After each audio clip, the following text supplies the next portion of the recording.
and everybody will be talking about one nation, one election.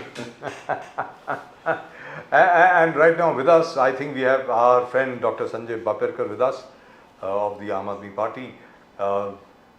Bapurkar साहब नमस्कार. नमस्कार sir. नमस्कार सर, कैसे हैं? ठीक हूँ सर. तो चलिए, आज तो इंडिया अलायंस की मीटिंग हो रही है मुंबई में. आपके राघव चड्ढा साहब तो यहाँ हैं ही, उनकी शादी भी होने वाली है. लेकिन दुखद बात यह है कि वो बेचारे अभी भी सस्पेंडेड एमपी हैं राज्यसभा से.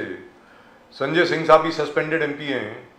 प्रदीप जी, लोकसभा से अधीर रंजन चौधरी साहब को सस्पेंड किया गया था, वो सस्पेंशन लिफ्ट कर दी गई है. तो कांग्रेस की जो अधीर रंजन चौधरी साहब हैं, his suspension has been lifted. But from the Rajya Sabha, both Sanjay Singh and Raghav Chadha remain suspended, which is rather sad. And today Sanjay Singh had a very aggressive press conference. बड़े संजय बापरकर साहब, पता नहीं आपने देखा कि नहीं, संजय सिंह साहब की एक बहुत एग्रेसिव प्रेस कॉन्फ्रेंस थी, जिन्होंने आज एनफोर्समेंट डायरेक्टरेट को एक्सटॉर्शन डिपार्टमेंट बताया और सुप्रीम कोर्ट से उन्होंने अपील की कि भाई इस डिपार्टमेंट को आप बंद कर दीजिए, क्योंकि लिकर स्कैम की इन्वेस्टिगेशन में एक और स्कैम शुरू हो गया है. तो स्कैम में स्कैम. तो और वहाँ पर भी सीबीआई ने कुछ फाइल किया है किसी असिस्टेंट डायरेक्टर ऑफ ईडी के खिलाफ. तो ये आगे चल करके क्या ये आम आदमी पार्टी इसको और आगे बढ़ाएगी या ये सिर्फ यहीं तक सीमित है? बाबरकर साहब. आम आदमी पार्टी इस मुद्दे को जरूर बढ़ाएगी, क्योंकि ऐसा है कि भाजपा के जो सरकारी संस्थानों को लेके उसका इस्तेमाल करना और विपक्षी दल के नेताओं को लगातार मुश्किल में लाना, इनका यही काम चालू है. अभी राज्यसभा में उनको मालूम था कि अगर संजय सिंह, राघव चड्ढा जी अगर राज्यसभा सांसद सदन में रहेंगे तो इनका वहाँ बहुत बड़े पैमाने से उनको धोबी पछाड़ देंगे, क्योंकि इनका जो अंदरूनी चल रहा है वो सब उसकी पूरी कुंडली संजय सिंह और राघव चड्ढा जी के पास है. तो उनको विपक्षी लोगों का आवाज़ बंद करने के लिए वो सस्पेंशन करने का काम करते हैं. क्योंकि देखो, लोकशाही में बोलना ये सबका अधिकार होता है.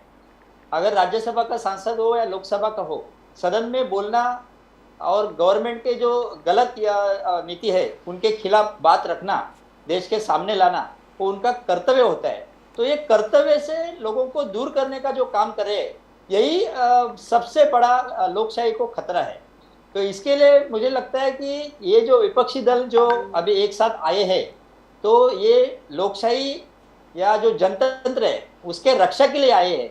और भाजपा जो मनमानी कर रही है, भाजपा जो सस्पेंशन करना या ईडी के थ्रू लोगों को परेशान करना या और कुछ बातें ऐसी है कि बहुमत में आए हैं और लोगों को जो है परेशान करने का काम है, तो ये काम लगातार करेगी. और इनके खिलाफ जो कोई बोलेगा उनका मुंह बंद करने का काम करेंगे. अभी आपने राहुल जी का भी प्रेस कॉन्फ्रेंस देखा होगा. जी जी जी. उन्होंने जो सीधा सीधा ये जो अडानी जो स्कैम है या अडानी का जो मामला है उसके ऊपर बता दिया है, और उन्होंने प्रूफ के साथ बता दिया कि ये 20,000 करोड़ किसका पैसा है.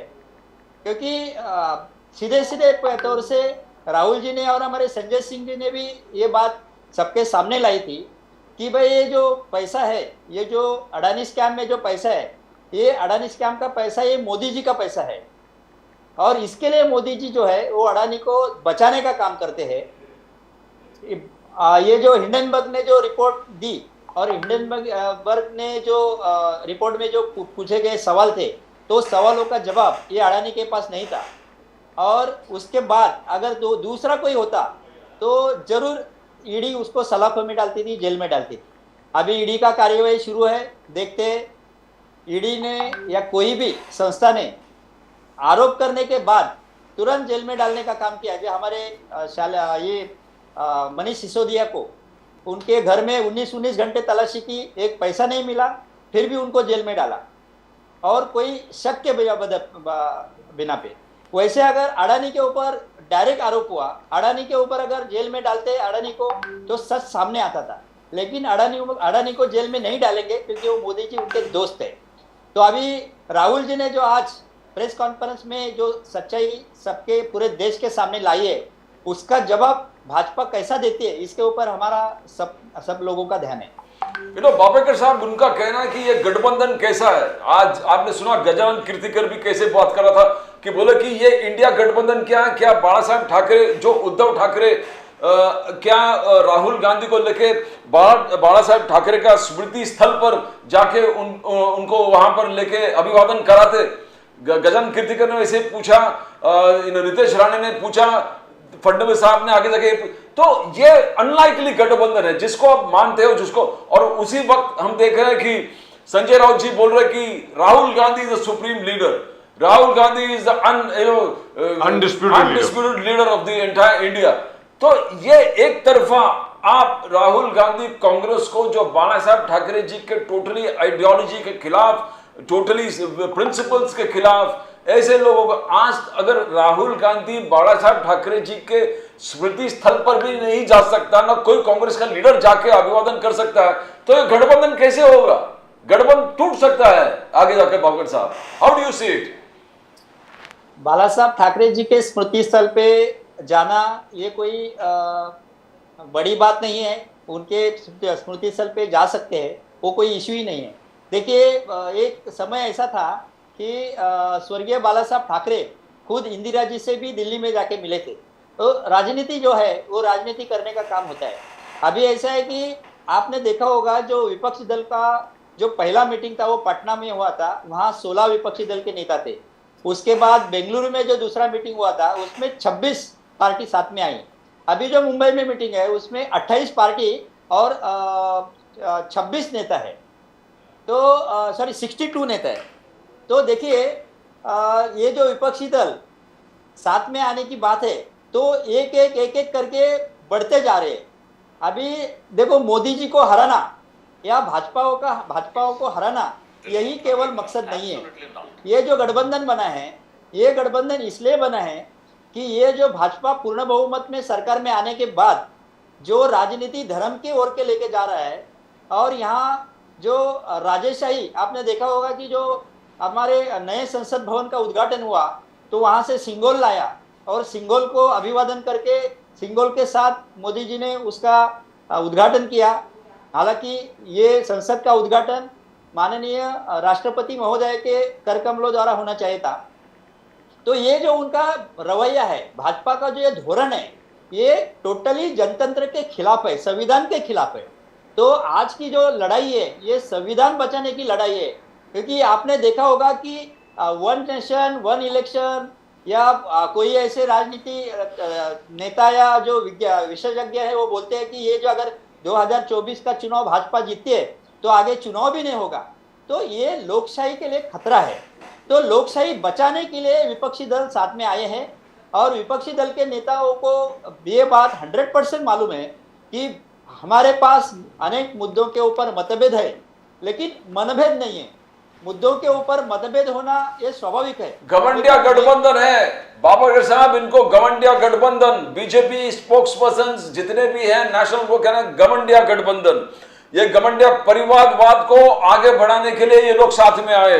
बोले ये गठबंधन इसलिए है कि जो सक्सेसर्स है, आदित्य ठाकरे, लालू यादव का लड़के, मुलायम सिंह जी के लड़के, तो अलग अलग इनको कैसे बेनिफिट पहुंचाए, इनको कैसे कुछ ना कुछ हासिल हो, इसके लिए गठबंधन है। ये जन कल्याण के लिए नहीं है। कौन सा जन कल्याण? कोई जन कल्याण की बात है यहाँ पर नहीं होता। ये गठबंधन, ये घमंडिया गठबंधन, तो आप इसको इनकार कैसे कर सकते हो? बिकॉज दो भी देख रहे, उद्धव ठाकरे जी का लड़का आदित्य ठाकरे जी, लालू यादव का लड़का वो तेजस्वी यादव, फिर हम मुलायम सिंह जी का लड़का, तो यही चल रहा है। शरद पवार जी के लड़की सुप्रिया सुले, तो ये आगे इससे आगे है क्या? ठीक है, एक अरविंद केजरीवाल को छोड़ के स्टालिन, एक अरविंद केजरीवाल को छोड़ के तो बाकी सब डायनेस्टिक पॉलिटिक्स ही तो है। यानी डायनेस्टिक पॉलिटिक्स जो अमित शाह ने डिफाइन किया कि पार्टी किसी को हैंड ओवर कर रहा है, पार्टी बाहर के लोगों को हैंड ओवर नहीं करते, ये पार्टी अपने बच्चों को हैंड ओवर करते हैं। ये है परिवारवाद। कैसे होगा? ये पूरा देश देख रहा है बाबरकर साहब। सर, विपक्षी दल एक साथ इतने ताकत में, इतने संख्या में जो एक साथ आए, इसके लिए बीजेपी पूरी तरह से बौखला गई है। बीजेपी के जो नेता है वो क्या क्या बोल रहे हैं अभी हम लोग देख रहे हैं, मजे ले रहे हैं। अभी देखिए, परिवारवाद पे भाजपा ना बोले तो ही बेहतर है, क्योंकि अभी फिलहाल जो भाजपा का जो साइड लेके जो नीतीश नारायण राणे जो बात कर रहे हैं, तो नीतीश नारायण राणे के पिताजी जो है वो मंत्री है और ये नीतीश राणे एमएलए है। अभी परिवारवाद का अगर विरोध करते हैं तो नीतीश राणे के परिवार में खाली एक सदस्य को ही पॉलिटिक्स में उन्होंने रखना चाहिए था। दूसरी बात, राजनाथ सिंह के बेटे को देखिए आपने, ये जो गृह मंत्री हमारे अमित शाह है उनके जो बेटे जय शाह है उनका कोई पॉलिटिकल बैकग्राउंड नहीं, कोई क्रिकेट का बैकग्राउंड नहीं, फिर भी बीसीसीआई के सचिव बने हैं। तो माधवराव सिंधिया और कुछ बड़े नेता हैं उनमें देखोगे तो बहुत सारे नेताओं के जो बच्चे हैं ये पॉलिटिक्स में हैं। यहाँ आपने देखा होगा कि गोपीनाथ मुंडे की जो लड़की है वो पंकजा मुंडे भी भाजपा में है। तो ऐसे बहुत से 10 लोग बाबा साहब, मगर इनको पार्टी विरासत में मिला नहीं है। बीजेपी कोई इनको दिया नहीं है। बीजेपी मोदी जी का कोई पिताजी था ही नहीं ना। आप देखो नड्डा जी का कोई पिताजी तो था ही नहीं, राजनाथ सिंह के कोई पिताजी था नहीं, गडकरी जी के कोई पिताजी था ही नहीं। तो ये पार्टी वो विरासत में नहीं हैंड ओवर कर रहे। बट उद्धव सेना आदित्य ठाकरे, उद्धव ठाकरे आदित्य ठाकरे, मुलायम सिंह अखिलेश यादव, लालू यादव, तो ये करुणानिधि स्टैलिन, ये घर के ही लोग अध्यक्ष बनेंगे, बाहर के लोग नहीं बनेंगे। वो मजाक में गडकरी साहब एक बार शरद पवार जी के फंक्शन में बोल रहे थे कि कोई भी दूसरे पार्टी के कोई छोटा सा बच्चा भी बोल सकता है नेक्स्ट अध्यक्ष कौन होगा, बिकॉज उनका बच्चा ही होने वाले दूसरे। बट बीजेपी का मीन्स कोई भी ऐसे, बीजेपी का वर्णन नहीं कर रहा हूं, बट इसमें कोई भी बोल नहीं सकता, ना मोदी साहब बोल सकते हैं, उनका कहना है, ना अमित शाह बोल सकता है गडकरी का हमारा नेक्स्ट अध्यक्ष कौन होगा।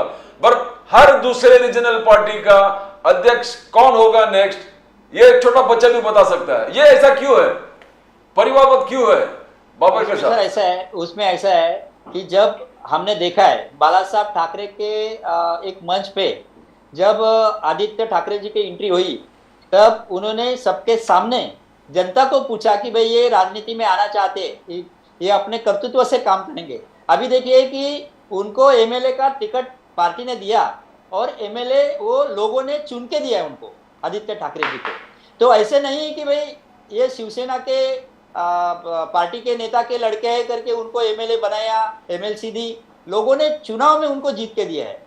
तो लोकशाही में क्या होता है कि अगर समझो किसी राजनेता का लड़का अगर पॉलिटिक्स में काम करना चाहता है और लोग वहां उनको अगर चुनाव में जिता देते या लोग उनको एक्सेप्ट करते तो राजनीति में उन्होंने काम करना कुछ गलत बात नहीं है। तो ये सब पार्टी में है, एक पार्टी में नहीं। और दूसरी बात ऐसी है कि भाजपा में जो बोलते हैं कि ये हमारे संघ परिवार से हम लोग हैं, तो भाजपा में एक संघ परिवार है, आरएसएस है। तो मुझे आप बताइए कि आरएसएस का संघ परिवार का छोड़ के इन्होंने किसी को मिनिस्टर, किसी को मंत्री, किसी को प्रधानमंत्री, किसी को प्रेसिडेंट ऐसे बनाया नहीं क्या, ये बताओ। क्योंकि जो आरएसएस से ताल्लुक रखता है, जो संघ परिवार का है, वही वहां जो पार्टी। लेकिन बाबरकर साहब, जो प्रदीप जी ने आपसे सवाल पूछा था उसमें यह है कि लाल कृष्ण आडवाणी जी के सुपुत्र या उनकी सुपुत्री को तो बीजेपी का प्रेसिडेंट नहीं बनाया। नितिन गडकरी साहब प्रेसिडेंट हुआ करते थे। नितिन गडकरी साहब के बेटे तो पॉलिटिक्स में भी नहीं हैं, सीधी सादी बात है। राजनाथ सिंह के बेटे जरूर मेंबर ऑफ पार्लियामेंट हैं क्योंकि वो जीत के आए हैं, लेकिन क्या वो प्रेसिडेंट बने पार्टी के? जेपी नड्डा साहब के पिताजी बीजेपी के प्रेसिडेंट तो नहीं थे, तो उनको भी प्रेसिडेंट बना दिया गया। यहां पर ये सीधी सादी बात है, जैसे करुणानिधि के बेटे स्टालिन साहब, बाला साहब ठाकरे के बेटे उद्धव ठाकरे जी, अपने मुलायम सिंह यादव जी के बेटे क्या नाम है इनका, अखिलेश यादव जी। तो ये है कि भाई ये और तेजस्वी यादव साहब लालू यादव जी के बेटे हैं। आज तो लालू यादव जी उधर भी गए हैं अपने सिद्धिविनायक मंदिर। फारूक अब्दुल्ला साहब के बेटे उमर अब्दुल्ला, अपनी मुफ्ती साहब की बेटी मुफ्ती महबूबा मुफ्ती। तो ये गठबंधन यही था ऐसा। तो आम आदमी पार्टी को छोड़ करके और टीएमसी को छोड़ करके, तृणमूल कांग्रेस को छोड़ के और सीपीएम को छोड़ के, सीपीएम सीपीआई को छोड़ के बाकी हर जगह पे परिवारवाद ही चल रहा है, सीधी सादी बात है। लेकिन बीजेपी में ऐसा नहीं हुआ कि पूरी पार्टी को हैंडओवर नहीं किया गया, पूरी पार्टी को नहीं दे दिया गया कि भाई ये अब यही चलाएंगे। अब नरेंद्र मोदी के तो कोई बेटे नहीं है, लेकिन जो जय शाह साहब की आपने बात करी, जय शाह साहब जो है बीसीसीआई के प्रेसिडेंट हैं, बीजेपी के प्रेसिडेंट नहीं है।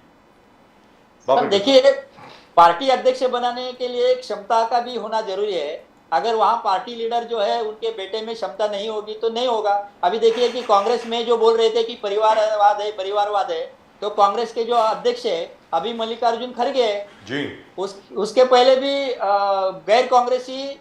गैर गांधी घराने के लोग प्रेसिडेंट रह चुके हैं। वैसे अभी हमारे मल्लिकार्जुन खड़गे प्रेसिडेंट है। वैसे अगर समझो पार्टी में बाकी जो आपने नाम गिना है, वो पार्टी में अगर सक्षम कोई नेता होता है और अगर लोग या पार्टी के जो ऑफिस बेरर है वो अगर चुन के देते तो उसको विरोध में नहीं है, लोग चुनाव में खड़े रहते हैं। देखिए साहब, ये आर्गुमेंट दोनों तरफ चलती है, ऐसी बात नहीं है, क्योंकि आखिर में आपको जीतना ही पड़ेगा ना। आखिर में आप जिस मर्जी के बेटे हों, जिस मर्जी की बेटी हों, जो मर्जी हों, जिस मर्जी के रिश्तेदार हों, आखिर में जनता जनार्दन है, वही तय करेगी क्या होने वाला है। अब आगे अरविंद केजरीवाल जी क्या करने वाले हैं, क्योंकि देखिए साहब, मध्य प्रदेश में केजरीवाल ने अपनी कैंपेन लॉन्च कर दी है, अपना छत्तीसगढ़ में कैंपेन लॉन्च कर दी है, राजस्थान में तो बहुत पहले से ही आम आदमी पार्टी, तो ये तो सारे कांग्रेस के वोट हैं जो अरविंद केजरीवाल जी काटने जा रहे हैं। तो इंडिया अलायंस का क्या मतलब हुआ, वो बताए ना बाबरकर साहब। ये तो कांग्रेस वाले आपसे नाराज होंगे बहुत। सर इंडिया अलायंस जो है वो पूरा देश का विचार कर रही है। देश में उनको 2024 में भाजपा को या मोदी को रोकना है। कैसे रोकोगे? संविधान बचाना है। सर कैसे रोकोगे? देखिए जब अरविंद केजरीवाल जी यानी आम आदमी पार्टी छत्तीसगढ़ में कांग्रेस के वोट काटेगी, मध्य प्रदेश में कांग्रेस के वोट काटेगी, यानी भारतीय जनता पार्टी को फायदा पहुंचाएगी, तो कैसे रोकोगे सर? देखो, इंडिया अलायंस में इसके ऊपर भी जरूर चर्चा होगी। कोई पार्टी के वोटर्स ये कोई एक पार्टी के लिए नहीं होते। लोगों को जो अच्छा लगता है, पार्टी का एजेंडा, नेता अच्छा लगता है, उसको वोट देते। अभी देखिए कि स्टेट लेवल में, राज्य में अगर किसी को चुनाव लड़ना है, अगर उसमें राज्य में अगर राज्य की जनता उसको चुन के देती है तो वो जनता का अधिकार है। ऐसा है कि स्टेट में एजेंडा लेके पार्टी का इलेक्शन लड़ना, पार्टी को जीताना हर एक पार्टी का काम होता है। अभी हम लोग इंडिया लेवल का जो बात करते हैं तो इंडिया का जो एजेंडा है और स्टेट का एजेंडा है वो अलग है। अभी देखो, इतने सारे बड़े कद्दावर नेता 62 लीडर मुंबई के मीटिंग में शामिल हो रहे, तो यहाँ जो सारी बातें हैं वो बिल्कुल तय होगी, क्योंकि ये जो इंडिया अलायंस बना है तो कोई सोच समझ के ही बना है। और मैंने आज भी ट्वीट किया है, मैंने उसमें लिखा है कि इंडिया अलायंस में ये जो विपक्षी दल साथ में आए, उनका केवल ये ध्येय नहीं है कि भाई भाजपा को हराओ और मोदी जी को हराओ और 2024 में अपना पार्टी का गवर्नमेंट लाए। हम लोग का या इंडिया का एक ऐसा एक ये है कि भाई मोदी जी या भाजपा जो आज के तारीख में उनका जो एजेंडा चल रहा है, यहाँ जो आपने देखा होगा कि मणिपुर में हिंसा हो रही है, वहाँ हरियाणा में हिंसा हुई है, जाति जाति में लड़ाने का काम जो ये लोग कर रहे हैं, ये जो नफरत की राजनीति कर रहे हैं, ये भारत में ऐसा नहीं चलेगा। भारत में अगर समझो रहना है, भारत में सत्ता कारण करना है तो सबको साथ में लेके जाना चाहिए। यहाँ संविधान की रक्षा होना चाहिए, संविधान के तहत ही काम होना चाहिए।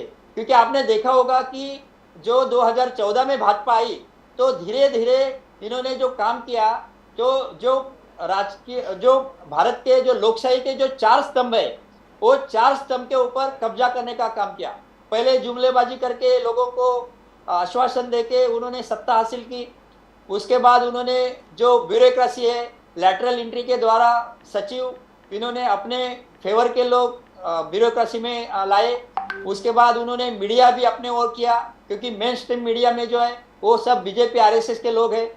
और तीसरी बात, ये जो इलेक्शन कमिश्नर है, वो इलेक्शन कमिश्नर का भी आपने देखा होगा कि 3 सदस्यीय कमेटी इलेक्शन कमिश्नर का गठन करती थी, लेकिन अभी उनमें से 3 सदस्यों में जो चीफ जस्टिस है उनको हटा दिया। अभी पीएम और कोई एक मिनिस्टर, 2 मिनिस्टर लेके वो चीफ जस्टिस का चुनाव करेंगे और जो मुख्य आयुक्त, चुनाव आयुक्त का चुनाव करेंगे, और जो इलेक्शन चीफ जस्टिस है उनको दरकिनार करेंगे। तो मतलब वन साइड पार्टी को जो लगेगा उसको इलेक्शन कमिश्नर बनाएंगे। तो मतलब इलेक्शन कमिश्नर भी अपने हाथ में कैसा रहे, उसका भी बापरकर एक साहब काम देखो, करने का काम उन्होंने करें। उनका कहना है कि तो- डेवलपमेंट का रफ्तार इस प्रकार से आपके सामने पूरे देश में उन्होंने फैला हुआ है। बोले Kashmir was a terror hotspot, Kashmir was a terror hotspot. आज मिस वर्ल्ड 2023 इवेंट कश्मीर में होने वाला है। लुक एट द पोलराइज, हर चीज जो एक टेरर स्पॉट को उनको कन्वर्ट करके मिस वर्ल्ड 2023 पूरे देश विदेश के खूबसूरत महिलाएं यहां पर आने वाले और प्रोग्राम यहां पर होने वाला है। यहां पर महाराष्ट्र में देव फडणवीस जी बोल रहे हैं कि 1500 colleges universities with in next 4 years 5 years का प्लान है, यानी 1500 कॉलेज। यानी जिस प्रकार दे हैव अनलीस्ड डेवलपमेंट, आप इसको नकार नहीं सकते बापरकर साहब। दे हैव अनलीस्ड डेवलपमेंट सब जगह। सर कश्मीर में अगर मिस वर्ल्ड होता है तो अच्छी बात है, हम स्वागत करते हैं। लेकिन ये जो देवेंद्र फडणवीस बोल रहे हैं कि अगले 4 साल में कॉलेज हो गए, अभी 9 साल इन्होंने क्या किया? 9 साल जो कांग्रेस सरकार ने डेवलपमेंट का काम किया, उसकी सार्वजनिक संस्थाएं बेचने का काम किया, उन्होंने कोई भी निर्माण नहीं किया। ये लोग बेरोजगारी ऊपर क्या काम कर रहे हैं? ये लोग महंगाई के ऊपर क्या काम कर रहे हैं? अभी आपने देखा होगा कि जब इंडिया आघाड़ी जब ताकतवर बन रही है तो उन्होंने सिलेंडर गैस के 200 रुपये दाम कम कर दिए, क्योंकि उनको 9 साल में कभी याद नहीं आई थी। तो ये जो है कि सत्ता में आने के बाद विकास का काम छोड़ के नफरत का काम करने का काम किया। इन्होंने कोई महंगाई कम नहीं की, इन्होंने सिलेंडर गैस की दामें बढ़ाई, इन्होंने डीजल पेट्रोल की दाम बढ़ाई, इन्होंने सब्जी मंडियां सब्जी के दाम बढ़ाए और लोगों को कंप्लीट लोगों जी। को गरीबी में ढकेलने का काम किया। आपने देखा होगा कि गरीबी रेखा का जो दर है वो हम लोग बांग्लादेश से पीछे है। अभी आपने देखा होगा कि जो कोरोना काल में हमारा जो ग्रोथ चल रहा था, वो कोरोना में जो 16% हम लोग गिरे थे, अभी तक ऊपर नहीं आए। तो ये लोग क्या काम करें? लोगों को अगर समझो चुनी हुई सरकार अगर लोगों की गरीबी मिटाने का काम नहीं करती है, चुनी हुई सरकार अगर गरीबों का विकास या देश का विकास करने का काम नहीं करते, तो खाली ये क्या करते हैं कि राम मंदिर बनाओ, नया संसद भवन बनाओ, और अगर कॉलेज का बात रहेगा तो हम लोग अगले 4 साल में बनाएंगे। सर देश बहुत बड़ा है, देश बहुत बड़ा है, देश बहुत बड़ा है, देश और के 142 करोड़ का देश है। तो देश में डेवलपमेंट का काम करो, नफरती का काम मत करो। इसके लिए जो अलायंस हुआ है, जो इंडिया गठबंधन हुआ है, तो इसीलिए ये इंडिया गठबंधन बना है, और ये देश में संविधान बचाने का काम और देश बचाने का काम होने वाला है। Right, thank you so much sir. Babarkar साहब बहुत बहुत धन्यवाद आपका हमसे बात करने के लिए, बहुत बहुत शुक्रिया आपका। आपको एक बार फिर हम सबकी शुभकामनाएं। Thank you very much. नमस्कार, जय हिंद, जय महाराष्ट्र, धन्यवाद जय सर। भवानी, जय शिव, जय महाराष्ट्र, धन्यवाद। वंदे मातरम।